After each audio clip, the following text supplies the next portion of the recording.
নমস্কার, নিউজ 18 বাংলায় news room live নিয়ে আপনাদের সঙ্গে রয়েছে আমি তমশ্রী। শুরুতেই যে খবরের দিকে নজর রাখবো, সরবেরিয়ার ঘটনায় এবার কড়া ব্যবস্থা নিতে চলেছে এনফোর্সমেন্ট ডিরেক্টরেট। আজ যখন তৃণমূল নেতা শেখ শাহজাহানের বাড়িতে যায় ইডি তল্লাশি করতে, সেই সময় 3 জন ইডি আধিকারিক আহত হয়েছেন, তাদের গাড়ি ভাঙচুর করা হয়েছে, সেখান থেকে অটোতে পালিয়ে যান ইডি আধিকারিকরা এবং কেন্দ্রীয় বাহিনীর জওয়ানদের নিয়ে যে তুলকালাম পরিস্থিতির সৃষ্টি হয়েছে সরবেরিয়ায়।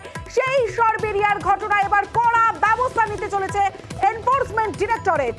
অর্ণব রয়েছে আমার সঙ্গে, অর্ণব আরো বিস্তারিত জানাবে। অর্ণব, কি ব্যবস্থা নিতে চলেছে এনফোর্সমেন্ট ডিরেক্টরেট এই সরবেরিয়ায় এই ঘটনার পর? একটা সূত্রমারফত খবর, ইডি কড়া পদক্ষেপে হাঁটতে চলেছে এবং সেক্ষেত্রে তাদের বিভিন্ন আইনি পরামর্শ, তাদের সঙ্গে তারা পরামর্শ ঠেকেছে।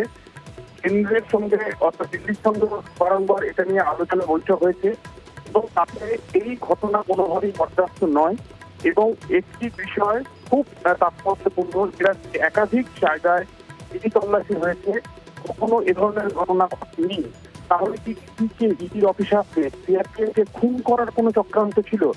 যেমন যেহেতু শিওরে বাংলাদেশের এবং যে জায়গায় ঘটনা ঘটছে সেখানে এগুলি বাংলাদেশ বর্ডার, সব মিলিয়ে সব পরিস্থিতি পর্যালোচনা করার পর কড়া পদক্ষেপের পথে ইডি হাঁটতে চলেছে এবং সেক্ষেত্রে এনআইএ তদন্তের একটা সম্ভাবনা তৈরি হয়েছে এবং এই এনআইএ তদন্ত কোনো এফআইআর যদি হয় আমাদের রাজ্যে যে থানায় আইন অনুযায়ী, সেই এফআইআর কিন্তু খতিয়ে দেখতে এনআইএ কোনো আইনি বাধা নেই এবং সেখান থেকে যদি এনআইএ সেটাকে তাদের কগনিজেবল অফেন্স অর্থাৎ নাশকতা খুঁজে পায়, কেন্দ্রীয় সংস্থার আধিকারিককে খুনের চেষ্টা, সিআরপিএফ কে খুনের চেষ্টা, তাদের ওপর আক্রমণ, এই ঘটনা যদি নাশকতার কোনো তথ্য তারা খুঁজে পায়, তাহলে কিন্তু সরাসরি যে এফআইআর এর ভিত্তিতে ইতিমধ্যে 10 জনকে আটক করা হয়েছে বলে সন্দেশখালী থানা সূত্রে আমরা জানতে পারছি, এই ছবি আমরা দেখিয়েছি, এই এফআইআর কি কিন্তু এনআইএ তারা তদন্তে আওতাভুক্ত করতে পারে।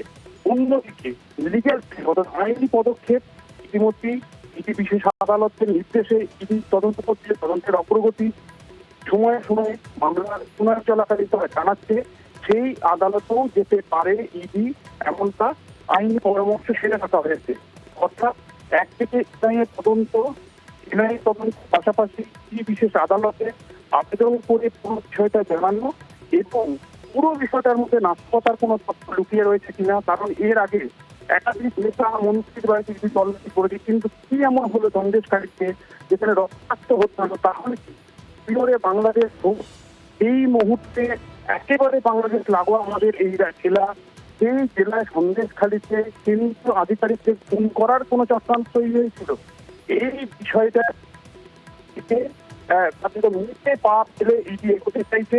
তাই আজকে যে আলোচনা তাদের হয়েছে, আইনি পরামর্শ হয়েছে, সেই আইনি পরামর্শে দিল্লির সঙ্গে বারংবার এটা নিয়ে আলোচনা হয়েছে এবং শেষে তারা কড়া পদক্ষেপ নিতে চলেছে এবং সেক্ষেত্রে খুনের চেষ্টা অর্থাৎ আধিকারিকদের খুনের চেষ্টা, তাতে ভারতীয় দণ্ডবিধি 307, এছাড়াও মারধর, লুটপাট এবং তাদের কাছে তাদের বাধা সহ একাধিক ভারতীয় দণ্ডবিধির ধারা, তাতে এফআইআর হয়েছে কিনা সেটাও তারা দেখে নিতে চাইছে।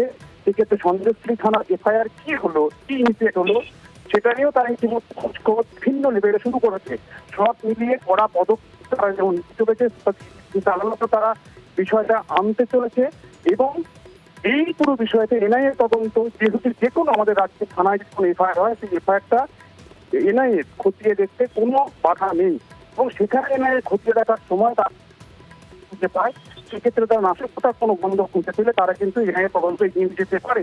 সেই পুরো বিষয়টা নিয়ে আলোচনা হচ্ছে এবং সেটাও আমরা সূক্ষ্মভাবে জানতে পারছি। কড়া পদক্ষেপের পথে যেহেতু ইডি হাঁটতে চলেছে, বিভিন্ন আইনি পরামর্শ দিল্লির সঙ্গে দফায় পরামর্শের পর। বেশ অর্ণব, অর্থাৎ যে সরবেরিয়ার যে ঘটনা, সেই ঘটনা এবার কড়া ব্যবস্থা নিতে চলেছে এনফোর্সমেন্ট ডিরেক্টরেট। আদালত এবং পুলিশে একযোগে অভিযোগ জানাতে চলেছে এনফোর্সমেন্ট ডিরেক্টরেট।